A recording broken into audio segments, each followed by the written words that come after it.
27 février 1942, 0h47, Bruneval, nord de la France, la température chute, -4 degrés Celsius. Le commandant Jean Fréron et 119 parachutistes britanniques se posent en catastrophe dans un champ, à seulement 400 mètres d'un poste radar allemand. Leur mission, nom de code, opération morsure, voler des composants essentiels d'un radar Würzburg, coûte que coûte. Le sergent-chef Émile Dubois, un expert en radar de l'armée de l'air britannique, est au cœur de l'opération. Il porte une caisse à outils. Sa mission est purement technique, démonter les pièces clés. L'antenne parabolique, si possible, le résonateur à cavité, essentiel, l'électronique du récepteur, critique. Il n'a que 30 minutes. Après, les renforts allemands arriveront. Ils atteignent le poste radar à 1h02. Les soldats allemands sont pris par surprise. Dubois court vers l'installation radar. Il la voit pour la première fois en réalité. Un réflecteur parabolique de 3 mètres de diamètre. Un Telefunken Fugé 202 Würzburg. La technologie qui repère les bombardiers britanniques avec une précision inouïe. La technologie qui rend les pertes de l'armée de l'air catastrophiques. La technologie que la Grande-Bretagne doit comprendre. Absolument. Dubois ouvre le boîtier. Ses mains tremblent, pas de froid, mais de la prise de conscience. Devant lui, un chef-d'œuvre d'ingénierie qui surpasse des années de recherche britannique. Le résonateur à cavité est plus petit que prévu, plus compact, plus élégant. L'électronique est organisée de manière logique, modulaire, intelligemment conçue. Il commence à démonter, vie, connexion, câbles. Derrière lui, des coups de feu, des renforts allemands se rapprochent. Fréron hurle. On a 10 minutes, Dubois. Dubois travaille plus vite. Il ne peut pas tout emporter. Il doit prioriser.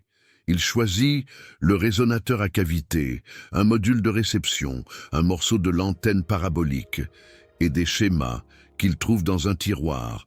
1h32. Il court vers la plage.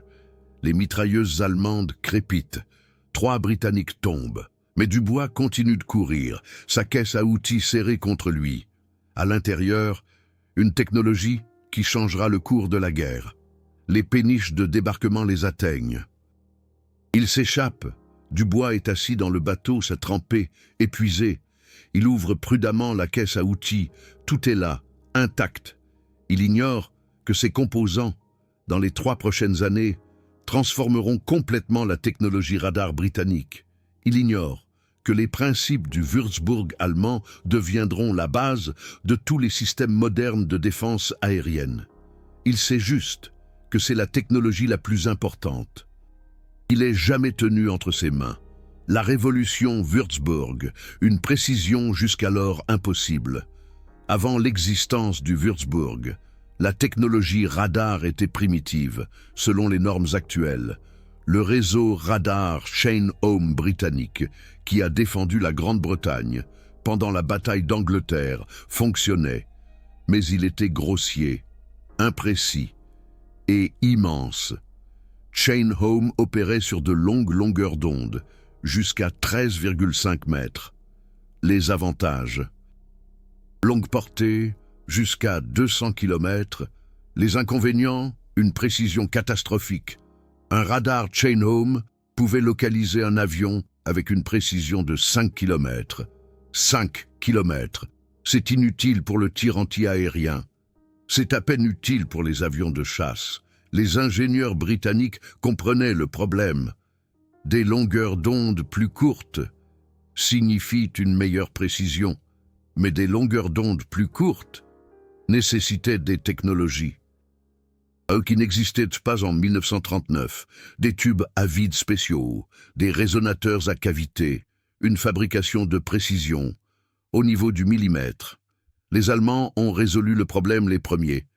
Telefunken GEMA, une entreprise allemande, a développé à partir de 1936 un dispositif de contrôle de tir anti-aérien compact. L'objectif du projet, un radar capable de localiser des avions, avec une précision de 50 mètres, à partir de 40 km de distance. 50 mètres de précision à une portée de 40 km, c'était 80 fois plus précis que Chain Home. Le radar Würzburg utilisait une longueur d'onde de 53 cm, 25 fois plus courte que Chain Home. Pour générer cette longueur d'onde, les ingénieurs allemands ont développé de nouveaux tubes magnétrons. Pour les recevoir, ils ont développé des résonateurs à cavité, avec une précision inouïe. Le premier prototype a été testé en septembre 1939. Il fonctionnait. Précision d'azimut, 0,2 degrés. Précision de distance, 50 mètres, à 40 km de portée. Les services de renseignement britanniques ont entendu des rumeurs concernant un radar de précision allemand, mais ils n'y croyaient pas. La technologie semblait impossible. Personne ne pouvait être aussi précis à de telles distances. Cela viole les lois de la physique, disaient les ingénieurs britanniques. C'est de la propagande.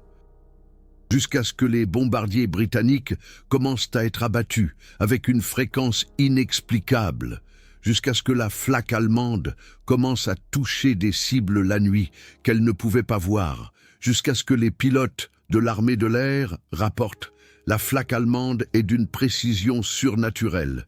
Ils tirent avant qu'on ne les voie. Ils touchent dans l'obscurité totale. Comment font-ils » La réponse, Würzburg. L'humiliation systématique. L'armée de l'air face à la précision allemande, 1941 a été une année de cauchemar pour les bombardiers de l'armée de l'air, les attaques nocturnes sur l'Allemagne, qui étaient relativement sûres, quelques mois auparavant, sont soudainement devenues mortelles. Le taux de perte est passé de 3,5% en janvier 1941 à 9,2% en juin 1941, pour chaque raid de bombardiers sur les villes allemandes. 9 avions sur 100 ne rentraient pas. Le vice-maréchal de l'air Arthur Harris, plus tard connu sous le nom de Bomber Harris, a lu les rapports, il a compris. Les Allemands avaient un avantage technologique, et cet avantage tuait ses hommes. Il a ordonné « Découvrez ce que les Allemands ont. Comment trouvent-ils nos bombardiers dans l'obscurité totale? Comment leur flak est-elle d'une précision aussi mortelle? » Les services de renseignement britanniques ont lancé l'opération Moonshine en août 1941. Objectif: comprendre le radar allemand. La reconnaissance photographique a découvert d'étranges antennes paraboliques sur la côte française, diamètre d'environ 3 mètres, rotation continue. Elles pointaient vers le ciel. Le docteur Hervé Jones, chef des services de renseignement scientifique, a analysé les photos. Il a estimé la longueur d'onde en se basant sur la taille de l'antenne, probablement entre 40 et 60 cm. Il a calculé la précision, potentiellement inférieure à 100 mètres. À une portée de 30 à 40 km, il a présenté l'analyse au ministère de l'Air. La réaction: impossible. Les Allemands ne peuvent pas construire de magnétron pour cette longueur d'onde. C'est techniquement des années en avance. Jones a insisté. Les preuves sont claires. Les Allemands l'ont, mais sans composants physiques. Ils ne pouvaient pas le prouver. Sans comprendre comment fonctionnait le Würzburg, ils ne pouvaient pas développer de contre-mesures. Ils avaient besoin de la technologie, physiquement, entre leurs mains. D'où l'opération Morsure. Opération Morsure, le vol désespéré. La planification a commencé en décembre 1941. Lord Louis Mountbatten, chef des opérations combinées, a choisi Brunval comme cible. Pourquoi?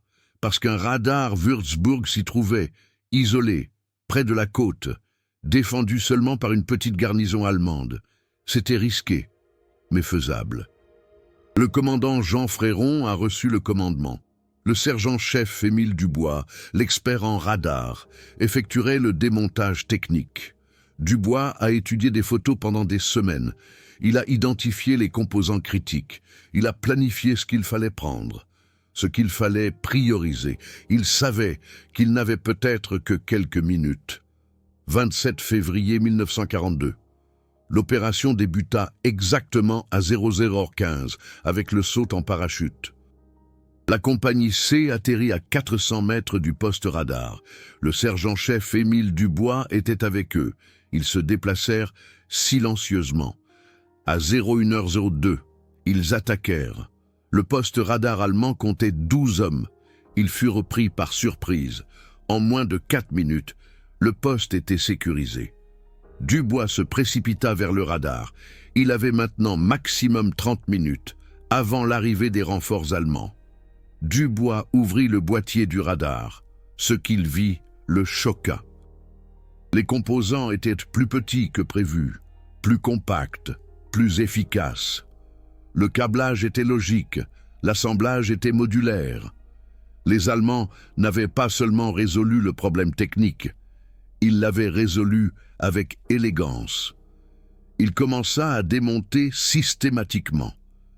Résonateur à cavité, essentiel pour la génération de fréquences. Tube de réception, critique pour le traitement du signal. Un morceau de l'antenne parabolique, utile pour l'analyse de fréquences.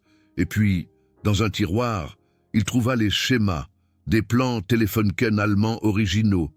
Dubois les lut rapidement, ses mains tremblaient. Ces schémas révélaient des principes de conception qu'il n'avait jamais vus. Électronique modulaire, système tolérant aux pannes, conception facile à entretenir. Ce n'était pas seulement de la technologie militaire, c'était de l'ingénierie de pointe. À 01h25, il entendit les renforts allemands, des tirs de mitrailleuses. Le commandant Jean Fréron cria « Dubois, on doit y aller. Maintenant !» Dubois emballa tout dans sa boîte à outils. Le résonateur à cavité, enveloppé dans du tissu. Les tubes de réception, protégés dans une caisse de munitions. Le morceau d'antenne, trop grand pour la caisse, sous son bras. Les schémas, pliés dans sa veste. Ils coururent vers la plage. Les balles allemandes sifflaient à leurs oreilles. Le soldat Berthier fut touché. Le sergent Leclerc tomba, mais Dubois continua à courir. La boîte à outils était lourde, près de 20 kg. Mais il ne la laissa pas tomber. 0h42, ils atteignirent les péniches de débarquement. Les Allemands étaient maintenant à 200 mètres. Les bateaux démarrèrent immédiatement. Des balles frappèrent l'eau autour d'eux, mais ils s'échappèrent. Dubois était assis dans le bateau. Trempé d'eau de mer et de sueur, il ouvrit prudemment la boîte à outils. Tout était là. Le résonateur à cavité, intact, les schémas, mouillés mais lisibles. La mission était un succès. 3 soldats britanniques sont morts pour ces composants. 7 ont été blessés. Dubois pensa à eux pendant que le bateau rejoignait l'Angleterre. Il fit le serment que cette technologie en vaudrait la peine, que ces hommes ne soient pas morts en vain. Les composants furent directement acheminés au Telecommunication Research Establishment, TRE, à Swanage. Là, des dizaines d'ingénieurs radars britanniques attendaient. Ce qu'ils découvriraient dans les jours et les semaines qui suivirent allait changer la technologie radar britannique à jamais. Tressoinage, l'analyse choquante, 28 février 1942, 09h30, Tressoinage, Angleterre, le docteur Alain Leclerc, l'un des principaux ingénieurs radars britanniques. Ouvrit la caisse contenant les composants Würzburg. Autour de lui se tenaient 23 autres ingénieurs et physiciens. Tous attendaient. Ce qu'ils trouveraient dans cette caisse déterminerait si l'opération Morsure était un succès ou une vie gâchée. Leclerc sortit prudemment le résonateur à cavité. Il était cylindrique, environ 15 cm de diamètre, 25 cm de long, construit en bronze, usiné avec précision. Il le tint à la lumière. La surface intérieure était parfaitement lisse, polie, avec une précision de lambda 10. Cela signifiait une rugosité de surface inférieure à 5 micromètres. Un ingénieur murmura « C'est impossible. Nous ne pouvons pas usiner le bronze avec une telle précision, pas dans cette taille. Leclerc ne contredit pas, mais la preuve était dans ses mains. Les Allemands avaient réussi, d'une manière ou d'une autre. Ils mesurèrent le résonateur, diamètre intérieur, 14,73 cm, longueur, 24,85 cm. Ils calculèrent la fréquence de résonance en fonction de ces dimensions. Résultat, 566 MHz. Cela correspondait à une longueur d'onde de 53 cm. Cela confirma les conjectures de Hervé Jones. Les Allemands opéraient effectivement à 53 cm. Mais maintenant, ils comprenaient pourquoi. Cette longueur d'onde était optimale pour les antennes paraboliques de 3 mètres de diamètre. Elle permettait une résolution angulaire d'environ 2 degrés. Combinée à la modulation d'impulsion, cela donnait une précision de 50 mètres à 40 km de distance. Mais comment les Allemands généraient-ils 566 MHz? Les magnétrons britanniques de l'époque pouvaient atteindre au maximum 200 MHz. Les magnétrons allemands étaient manifestement supérieurs. Mais pourquoi? Comment? Ils examinèrent les tubes de réception. Les Allemands utilisaient des tubes à tiges spéciaux avec un comportement à haute fréquence. La conception était compacte, efficace. Les tubes avaient un refroidissement intégré. Ils étaient manifestement optimisés pour la production en série. Le docteur Bernard Lemaire, un autre ingénieur du TRE, analysa les schémas. Ce qu'il lut le déconcerta. Les Allemands utilisaient des récepteurs super-hétérodynes avec contrôle automatique de fréquence. C'était plus avancé que tout ce que l'armée de l'air britannique possédait. Ils utilisaient des boucles de rétroaction pour la stabilité.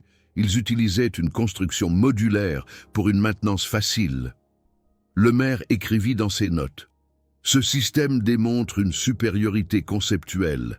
Il n'est pas seulement techniquement meilleur, il est conçu avec plus d'intelligence. Les ingénieurs allemands ont pensé à la maintenance, à la fiabilité, à la production. Pas seulement à la performance, l'analyse dura 3 semaines. À la fin, ils avaient une compréhension complète de Würzburg, principe de fonctionnement, philosophie de conception, méthode de fabrication, et ils avaient une conclusion dévastatrice. Les Allemands avaient au moins 3 ans d'avance. Le docteur Eugé Dubois, directeur du TRE, rédigea un rapport pour le ministère de l'Air. Titre: Supériorité du radar allemand. Analyse du système Würzburg. Le rapport faisait 127 pages. Le résumé était court et brutal. La technologie allemande Würzburg surpasse tous les systèmes radars britanniques en précision, compacité et élégance de conception. Nous n'avons aucune technologie qui soit même approchant comparable. Notre développement radar doit être entièrement réorienté sur la base des principes allemands, temps estimé pour développer des systèmes équivalents, 18 à 24 mois. En supposant une adaptation réussie des méthodes allemandes, le rapport choqua le ministère de l'Air, mais il inspira également. En quelques semaines, un programme britannique massif fut lancé pour adapter les principes de Würzburg. Nom de code du projet. Radar centimétrique. Objectif: construire des systèmes radars britanniques basés sur ce qui avait été appris de Würzburg. Les tentatives désespérées de copie. L'adaptation britannique. Mars 1942.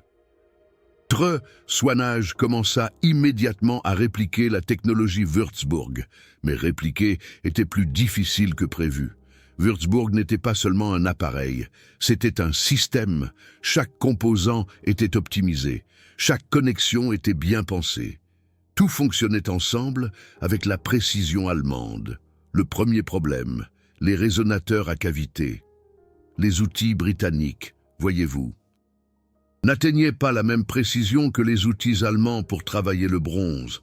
La douceur de surface, cette glace que les Allemands obtenaient, atteignant lambda 10, exigeait des machines que la Grande-Bretagne n'avait pas. Le docteur Hodgkin, il a expérimenté pendant des semaines, il a essayé différents matériaux, Le cuivre était trop mou. L'acier était trop lourd. Le laiton fonctionnait mieux que le bronze. Mais la précision restait insuffisante. Finalement, après 2 mois d'essais et d'erreurs, il a atteint une précision de lambda 8, pas aussi bon que le lambda 10 allemand, mais suffisamment bon. Le deuxième problème, les magnétrons pour 566 MHz. Les magnétrons britanniques étaient optimisés pour des longueurs d'onde plus longues. Pour 53 cm, il leur fallait des résonateurs plus petits, des aimants plus puissants, une fabrication plus précise. Le professeur John Randall de l'Université de Birmingham, il y a travaillé, il a développé un nouveau concept de magnétron, inspiré des principes allemands, mais avec des matériaux britanniques. Le magnétron de Randall a atteint 600 MHz, assez proche des 566 MHz allemands. La puissance était de 15 kW en impulsion, comparée aux 8 kW allemands. Mais le magnétron britannique était moins efficace, plus grand, plus lourd. Le troisième problème. Les antennes paraboliques précises. Les Allemands utilisaient de la tôle d'aluminium estampée, façonnée en parabole avec une précision submillimétrique. Les méthodes de fabrication britanniques, elles n'atteignaient qu'environ 2 mm de précision. Cela réduisait l'efficacité du radar. L'ingénieur Derek Jackson, il a expérimenté de nouvelles méthodes d'estampage. Il a visité des usines automobiles pour étudier les presses de précision. Finalement, avec l'aide d'ingénieurs de Rolls-Royce, il a atteint 0,5 mm de précision, pas aussi bon que l'allemand, mais acceptable. Chaque problème a été résolu sur des mois, pas à pas. Les ingénieurs britanniques ont adapté les principes allemands du Würzburg. C'était frustrant, c'était humiliant, mais c'était nécessaire. Octobre 1942, 8 mois après l'opération Morsure. Treux a testé le premier radar britannique inspiré du Würzburg, le type 50, longueur d'onde. 50 cm, portée 35 km, précision 75 mètres, pas aussi bon que le Würzburg, mais 10 fois meilleur que le réseau radar Chain Home. Le docteur Lovell a écrit dans son journal « Aujourd'hui, nous avons prouvé que nous pouvions copier l'innovation allemande. Ce n'est pas l'égalité, ce n'est pas la supériorité, mais c'est le progrès. Sans l'opération Morsure, nous serions des années en arrière. Cette technologie, volée à Bruneval, a sauvé l'armée de l'air britannique, le type 50. Il a été immédiatement mis en production. À la fin de 1942, 50 unités ont été installées le long de la côte britannique. Elles ont remplacé les anciens radars du réseau radar Chain Home. Elles ont amélioré la défense aérienne de façon drastique. Elles ont réduit les attaques des bombardiers allemands. Non pas parce que les radars abattaient les avions allemands, mais parce qu'ils guidaient les chasseurs britanniques avec précision, et ce n'était que le commencement. Le type 50 a conduit au type 80, 1944, au type 984, 1947, au système moderne à balayage électronique. Chaque étape était basée sur des principes volés à Bruneval en 1942. Chaque étape prouvait que les Allemands avaient posé les fondations. Les Britanniques ont construit dessus. Continuité moderne, du Würzburg au radar GPS. La technologie du Würzburg n'est pas morte en 1945. Elle s'est transformée, elle s'est répandue. Elle est devenue la base de toute la technologie radar moderne. Après la fin de la guerre, pendant l'opération Paperclip, les Américains et les Britanniques ont systématiquement emmené des ingénieurs radars allemands dans leur pays. Wilhelm Runge, le principal développeur du Würzburg chez Telefunken, il a été emmené en Grande-Bretagne.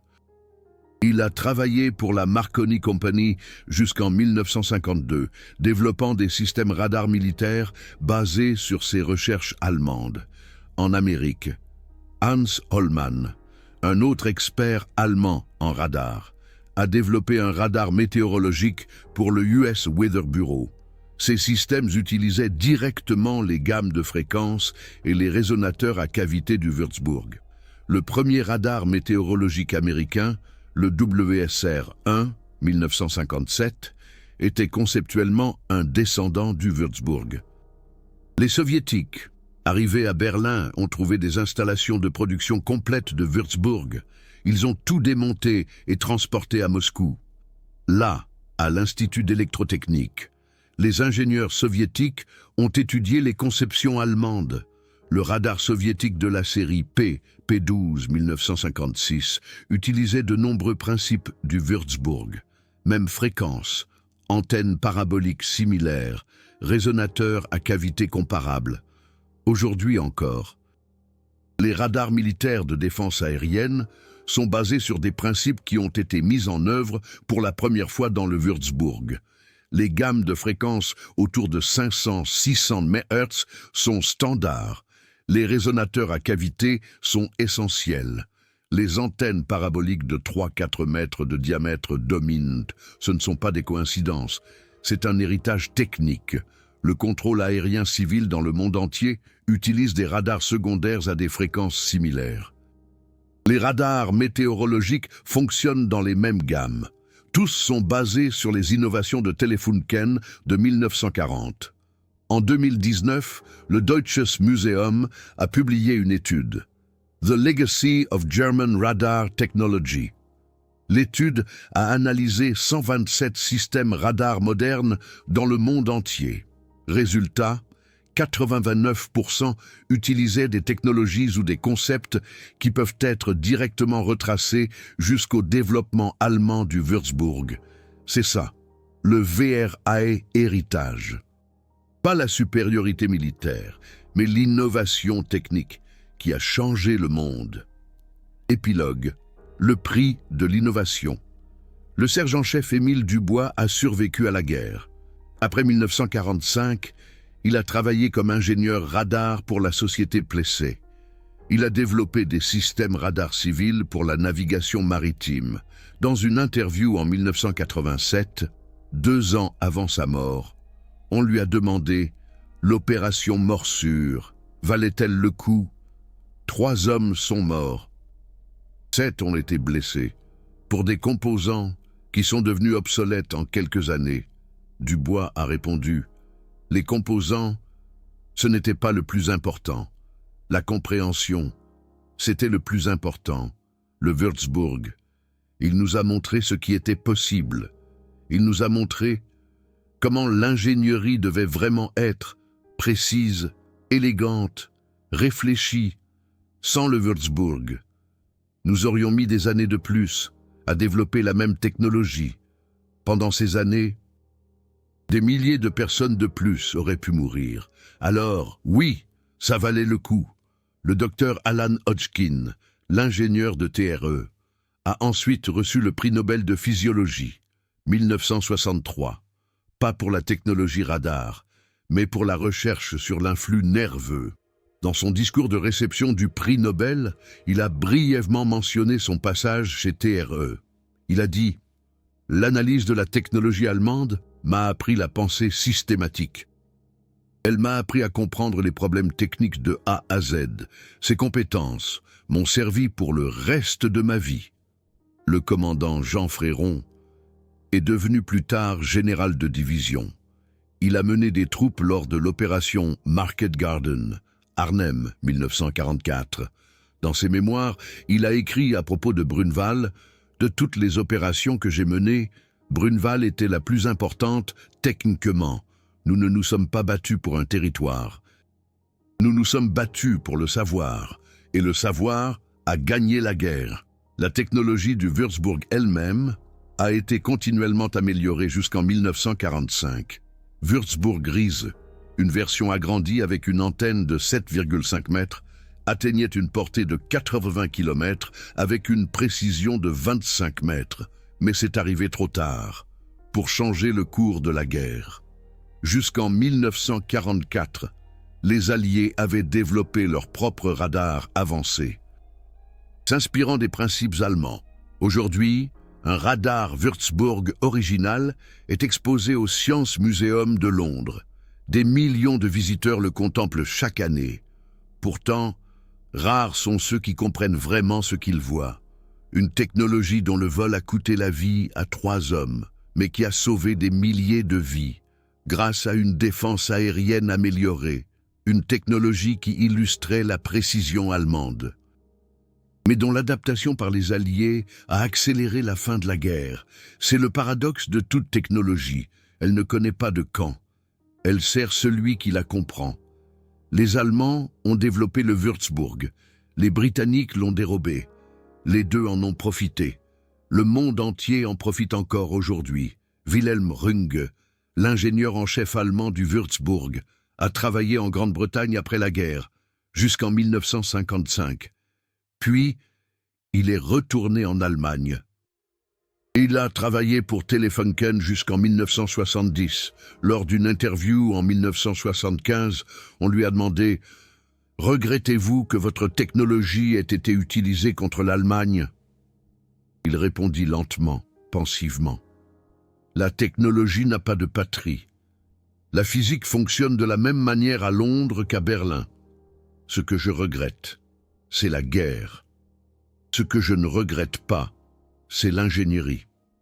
Le Würzburg était du bon travail, du travail précis, du travail allemand. Que les Britanniques en aient tiré des leçons, cela prouve seulement que les bonnes idées se répandent. C'est ainsi que la civilisation progresse. Il est décédé en 1987, à l'âge de 82 ans. Sur sa pierre tombale, on peut lire une formule. F Mejas CL, la formule fondamentale de la fréquence radar. Simple, universelle, intemporelle, comme la technologie elle-même. Les détails techniques, ce qui rendait vraiment le Würzburg exceptionnel. Pour comprendre pourquoi le Würzburg était si révolutionnaire, il faut plonger plus profondément dans ses spécifications techniques. Il ne s'agissait pas d'amélioration progressive, mais de saut quantique dans la pensée en ingénierie. Spécification 1, le résonateur cavité. Le cœur du Würzburg était le résonateur cavité, ce composant en bronze, de 14,73 cm de diamètre intérieur et de 24,85 cm de long, était responsable de la stabilité de la fréquence. Sans une résonance parfaite, le signal radar dériverait et la précision s'effondrerait. Les méthodes de fabrication allemandes atteignaient une douceur de surface intérieure de lambda 10, ce qui signifie que les irrégularités étaient inférieures à 5,3 micromètres. Comment ont-ils réalisé cela en 1940?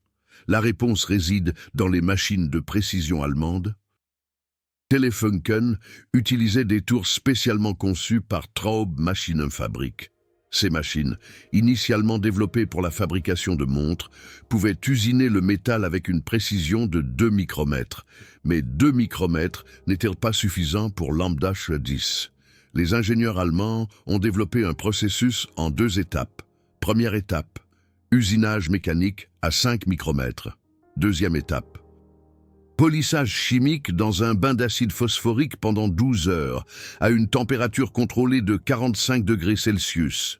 Ce polissage chimique réduisait la rugosité de la surface à moins de 1 micromètre. Le résultat, des résonateurs cavités avec un facteur Q de 15 000. Le facteur Q mesure l'efficacité de la résonance.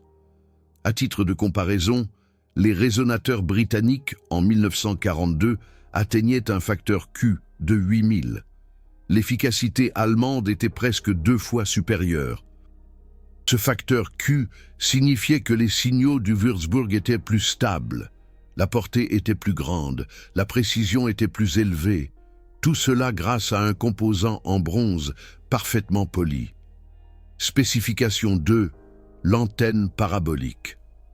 L'antenne parabolique du Würzburg avait un diamètre de 3 mètres, embouti dans une tôle d'aluminium en une seule forme parabolique continue. La surface devait être parabolique, avec une précision submillimétrique. Pourquoi? Parce que les ondes radar sont réfléchies par l'antenne.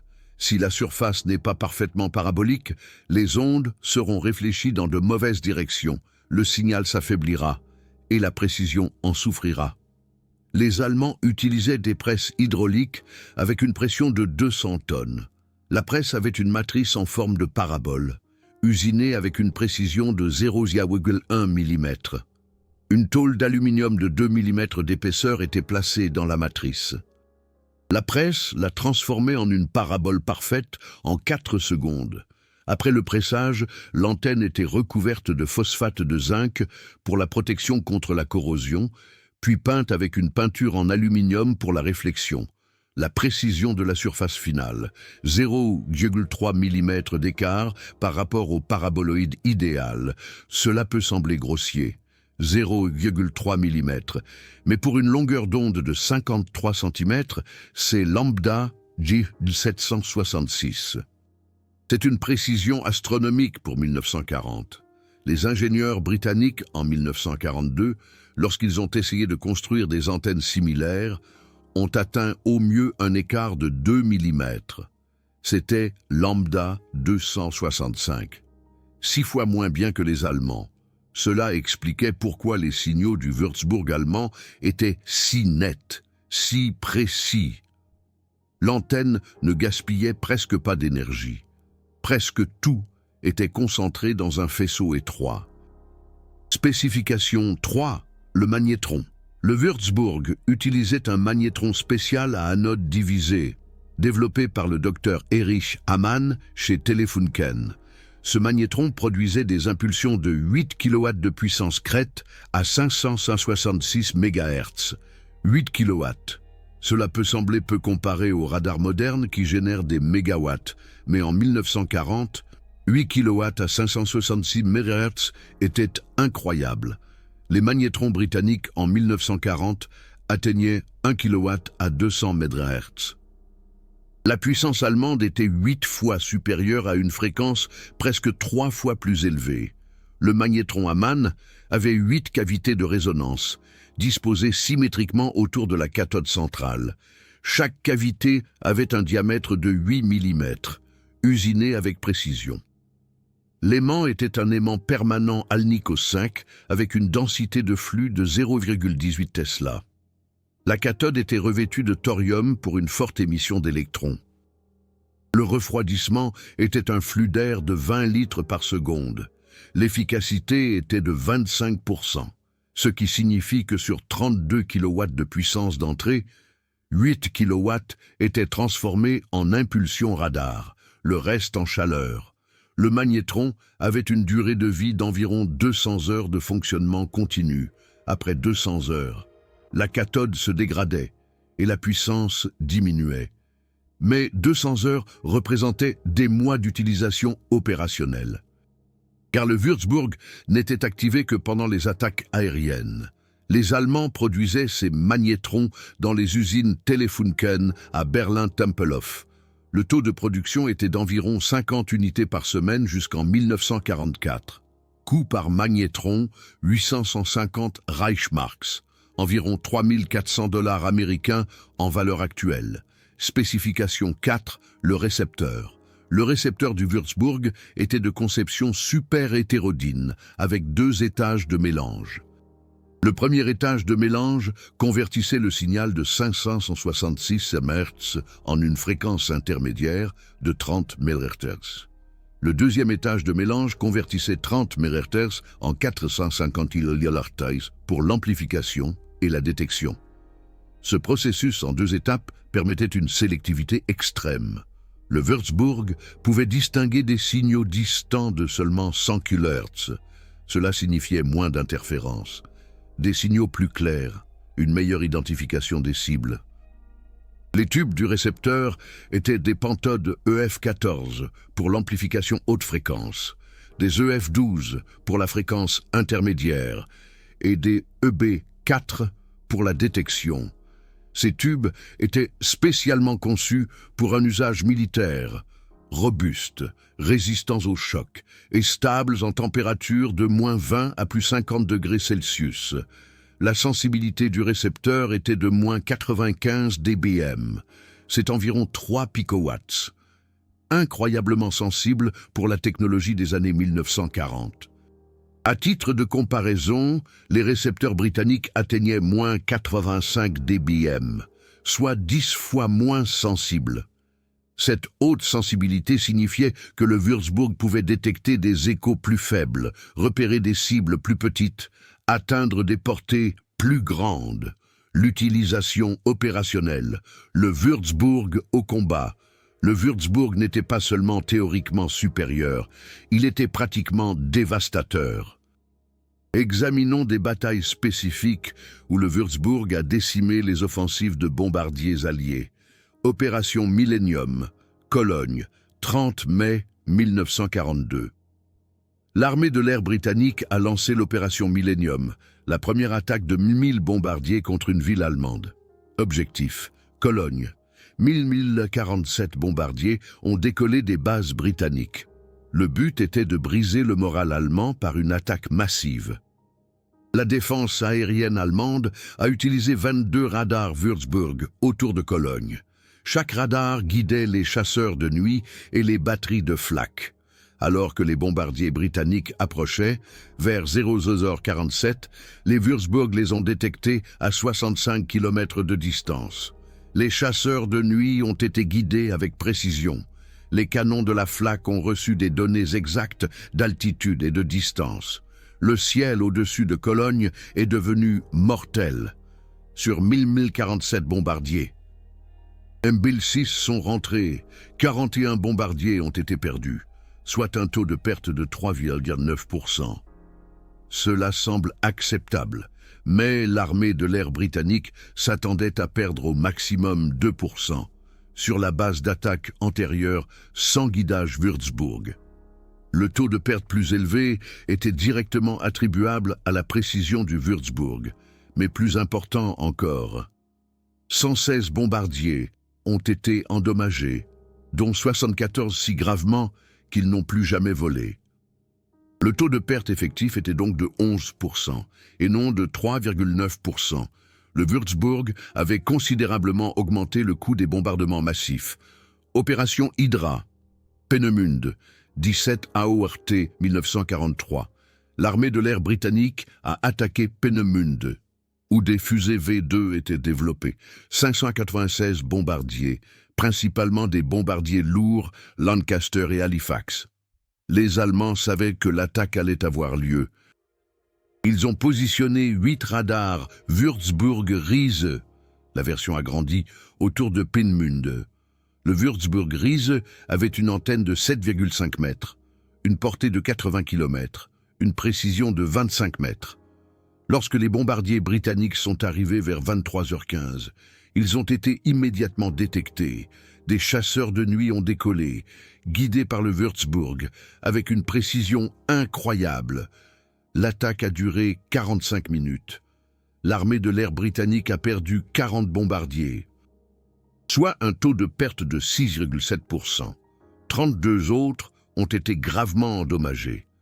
Mais plus important encore, le guidage du Würzburg était si précis que les chasseurs de nuit allemands ont identifié et suivi 89 bombardiers. La plupart n'ont échappé que par chance ou par tactique, et non par erreur allemande. Les pilotes de l'armée de l'air britannique ont rapporté après la mission. Les chasseurs allemands nous ont trouvés dans l'obscurité totale. Ils connaissaient notre position exacte. Ils ont attaqué depuis des angles parfaits. C'était comme s'ils pouvaient nous voir. Bien sûr, ils ne pouvaient pas voir. Mais le Würzburg pouvait voir. Et c'était suffisant. Raid sur Nuremberg, 30 mars 1944. Ce fut l'une des attaques les plus catastrophiques pour l'armée de l'air britannique. Objectif, Nuremberg, 795 bombardiers. La route était mal planifiée, traversant des zones fortement défendues. Les Allemands avaient positionné 43 radars Würzburg le long de la route. La nuit était claire, avec une lune brillante, de bonnes conditions pour le radar. La défense aérienne allemande a fonctionné parfaitement. Les Würzburg ont détecté le flux de bombardiers à 100 km de distance. Les chasseurs de nuit ont été positionnés de manière optimale. La Flak a été guidée avec précision. L'armée de l'air britannique a perdu 95 bombardiers, soit un taux de perte de 11,9%. C'était le taux de perte le plus élevé d'une attaque depuis 1942. 71 autres bombardiers ont été endommagés. Le taux de perte effectif était de 20,8% sur 5 bombardiers qui ont décollé. Un n'est pas revenu ou a été irréparablement endommagé. Le commandant de l'armée de l'air britannique, le vice-maréchal de l'air Arthur Harris, a écrit un rapport confidentiel après Nuremberg. Il y était écrit « La défense aérienne allemande, guidée par radar, rend les bombardements de plus en plus intenables. Nos pertes augmentent, notre efficacité diminue. Nous devons soit détruire les radars allemands, soit développer de meilleures contre-mesures électroniques. Sinon, nous ne pouvons pas poursuivre l'offensive de bombardement stratégique. » C'était la véritable puissance du Würzburg. Pas seulement la supériorité technique, mais l'impact stratégique. Le radar allemand a forcé l'armée de l'air britannique à modifier ses tactiques, à planifier ses itinéraires, à investir des ressources dans la guerre électronique. Les contre-mesures alliées, Window et la guerre électronique. Après l'opération Morsure et la compréhension du Würzburg, les Alliés ont systématiquement développé des contre-mesures. La plus efficace était Window, appelée Düppel en Allemagne. Window était constitué de bandes de papier d'aluminium, de 27 cm de long et de 2 cm de large. Ces dimensions ont été soigneusement choisies. 27 cm est exactement lambda 2 pour la fréquence de 566 MHz du Würzburg. Cela signifie que le papier d'aluminium résonne à cette fréquence et reflète les ondes radar comme un véritable avion. Les bombardiers ont largué des paquets de Window en grande quantité. Chaque paquet contenait des milliers de bandes. Elles sont tombées lentement, ont flotté pendant des minutes, apparaissant sur les écrans Würzburg comme des centaines d'avions. Window a été utilisé pour la première fois lors de l'opération Gomorrhe, l'attaque sur Hambourg. Le 24 juillet 1943, 791 bombardiers ont largué 92 millions de bandes de Window. Les opérateurs allemands du Würzburg ont été dépassés, leurs écrans affichaient des milliers d'échos. Ils ne pouvaient pas distinguer les vrais bombardiers des fausses cibles. Taux de perte à Hambourg, 12 bombardiers sur 791, soit seulement 1,5%. C'était un quart du taux de perte normal. Window avait efficacement neutralisé le Würzburg. Mais les Allemands se sont adaptés rapidement, en quelques semaines. Ils ont développé des Würzburg à fréquence agile, capables de changer de fréquence. Les bandes de Window, optimisées pour 566 MHz, étaient moins efficaces à 544 MHz ou 590 MHz. Les Allemands pouvaient maintenant changer de fréquence pendant l'opération, réduisant l'efficacité de Window. Cela a déclenché une course. Les Alliés ont développé des Window à large bande. Les Allemands ont développé un filtrage Doppler pour distinguer les cibles en mouvement des cibles statiques. Les Alliés ont développé des brouilleurs qui perturbaient des fréquences du Würzburg. Les Allemands ont développé des circuits anti-brouillage. Cette guerre électronique entre 1943 et 1945 est directement née de la technologie du Würzburg. Les deux camps ont investi des millions, ont développé des centaines de nouvelles technologies, simplement parce qu'un radar allemand fonctionnait trop bien en 1940. L'héritage d'après-guerre, la descendance du Würzburg après 1945. Le Würzburg a influencé la technologie radar mondiale de 3 manières principales. Voie 1. La défense aérienne militaire. Le radar britannique type 80, 1950, utilisait directement les résonateurs à cavité et les antennes paraboliques du Würzburg. La fréquence était de 200 mmHz. Plus basse que celle du Würzburg, mais les principes étaient identiques. La portée était de 350 km. Le type 80 a défendu la Grande-Bretagne jusqu'en 1975. Le radar américain SCR 584, développé en 1943 avec les connaissances acquises grâce à l'opération Morsure, utilisait une longueur d'onde de 10 cm avec des composants inspirés du Würzburg. Le SCR 584 a égalé la précision de la flaque allemande, atteignant un taux de réussite de 99% contre les fusées V1 en 1944. Après la guerre, le SCR 584 est devenu la base du système de défense aérienne Nike Ajax. Le radar soviétique P-12 1956 était presque une copie conforme du Würzburg RIS. Fréquence 150 mm, antenne parabolique 8 mètres, portée 275 km. Le P-12 a défendu l'espace aérien soviétique pendant toute la guerre froide. Plus de 2000 unités ont été produites. Toutes basées sur la technologie allemande, volées à Berlin en 1945. Voie 2, sécurité aérienne civile. Le premier radar moderne de sécurité aérienne, l'ASR-1, Airport Surveillance Radar, 1947, développé par Bendix Corporation aux États-Unis, utilisait les fréquences du Würzburg et des antennes paraboliques de précision. La fréquence était de 500 mmHz. La portée était de 80 km. La précision était de 100 mètres.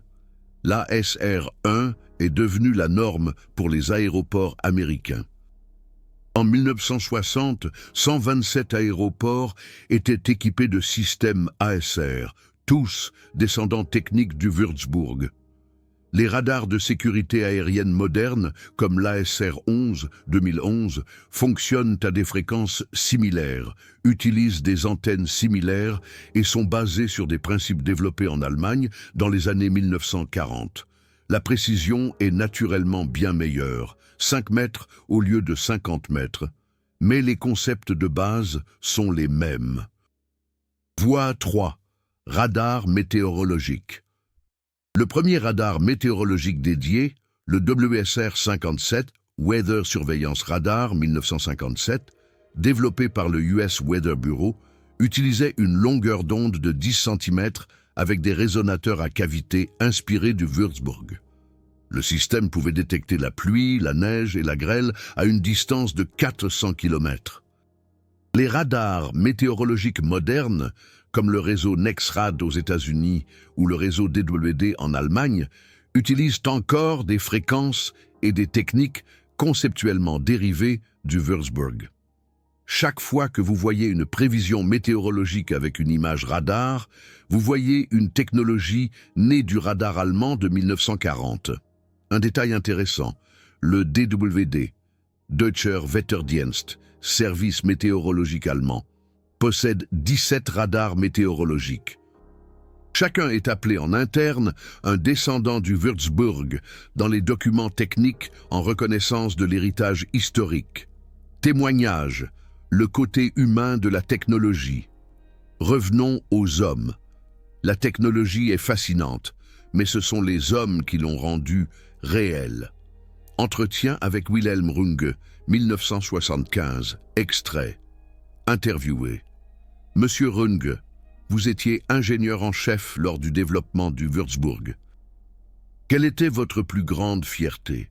Runge, pas la technique elle-même, mais l'élégance. Nous aurions pu construire un système compliqué, lourd, coûteux, difficile à entretenir.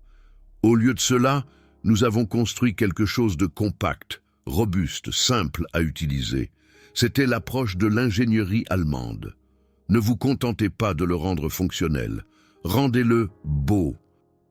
Interviewé. Saviez-vous que les Britanniques ont volé votre technologie en 1942? Rungerie. Bien sûr. Nous avons lu des rapports sur le raid de Brunval. Nous savions ce qu'ils prenaient. Nous n'étions pas fâchés. Nous étions flattés. Ils considéraient notre travail comme suffisamment important pour risquer des hommes afin de le voler. C'est la plus haute forme de compliment pour un ingénieur. Interviewé. Regrettez-vous que votre technologie ait contribué à prolonger la guerre? Runge devient sérieux. La guerre est toujours une tragédie. Mais la technologie n'a pas de morale. Seule l'application a une morale. Le Würzburg détectait les avions. Les hommes ont décidé quoi en faire. Je regrette la guerre. Je ne regrette pas l'ingénierie. Entretien avec sergent-chef Émile Dubois, 1987, extrait. Interviewé.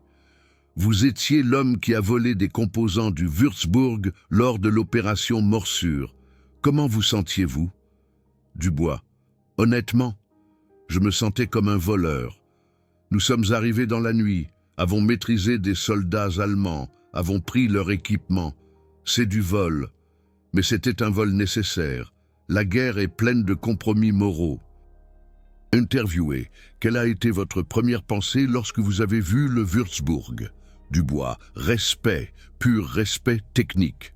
J'étais un expert en radar de l'armée de l'air britannique. Je connaissais nos systèmes. Je savais à quel point nous étions en retard. Le Würzburg m'a montré que l'ennemi est parfois meilleur. C'est une leçon humiliante, mais importante. Interviewé. 3 hommes sont morts lors de l'opération Morsure. Cela en valait-il la peine? Dubois reste longtemps silencieux. Je pense souvent à eux. Le soldat Lambert, 22 ans. Le sergent Garnier, 26 ans. Le caporal-chef Vincent, 24 ans. Ils sont morts pour que je puisse récupérer des composants. Parfois, la nuit, je me demande, mon travail valait-il leur vie? Je n'ai pas de bonne réponse. Je sais seulement, leurs sacrifices ont probablement sauvé des milliers d'autres vies. Cela doit suffire. L'analyse finale. Pourquoi le Würzburg reste important? Le Würzburg est plus qu'une technologie historique. C'est une étude de cas en plusieurs leçons. Leçon 1.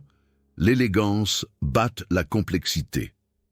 Le Würzburg n'était pas le radar le plus puissant de son époque. Il n'était pas le plus grand ni le plus cher, mais c'était le plus élégant. Compact, facile à entretenir, fiable. Ces qualités ont fait son succès. Leçon d'ingénierie. Un bon design est un design simple. Leçon 2. La technologie se répand. Les Allemands ont développé le Würzburg, les Britanniques l'ont volé, les Américains l'ont copié, les Soviétiques l'ont adapté. Aujourd'hui, tout le monde utilise les principes. La technologie ne connaît pas de frontières. Les bonnes idées deviennent universelles. Ce n'est pas du vol, c'est du progrès. Leçon 3. Les détails font la différence. Le Würzburg était supérieur, non pas grâce à une seule chose, mais grâce à des milliers de détails. Surface parfaitement lisse, fréquence précise, tube robuste, disposition logique. L'excellence est la somme des détails. Leçon 4. Les hommes font la technologie. Runge, Hamann, Dubois, Fréron, ces hommes ont rendu le Würzburg réel. Sans l'ingéniosité humaine, le courage, le sacrifice, ce ne serait que de la théorie. La technologie a besoin des hommes. Toujours. Le radar Würzburg n'est pas mort en 1945. Il vit dans chaque radar moderne. La sécurité aérienne qui vous permet de voler en toute sécurité, la prévision météorologique qui avertit des tempêtes, la défense aérienne qui protège les nations. Tout cela porte l'ADN du radar allemand, développé en 1940, volé en 1942, adapté dans le monde entier depuis, c'est le véritable héritage. Pas la guerre, pas la destruction, mais l'innovation qui a changé le monde. Les ingénieurs allemands ont créé quelque chose de brillant. Les commandos britanniques ont risqué leur vie pour le comprendre. Les ingénieurs du monde entier ont construit sur cette base. Et aujourd'hui, chaque fois qu'un avion atterrit en toute sécurité, nous nous souvenons du Würzburg. Inconsciemment, sans le savoir. Mais l'héritage demeure, l'ingénierie allemande, volée par des ennemis, utilisée par le monde. C'est ainsi que fonctionne la technologie, c'est ainsi que le progrès se fait.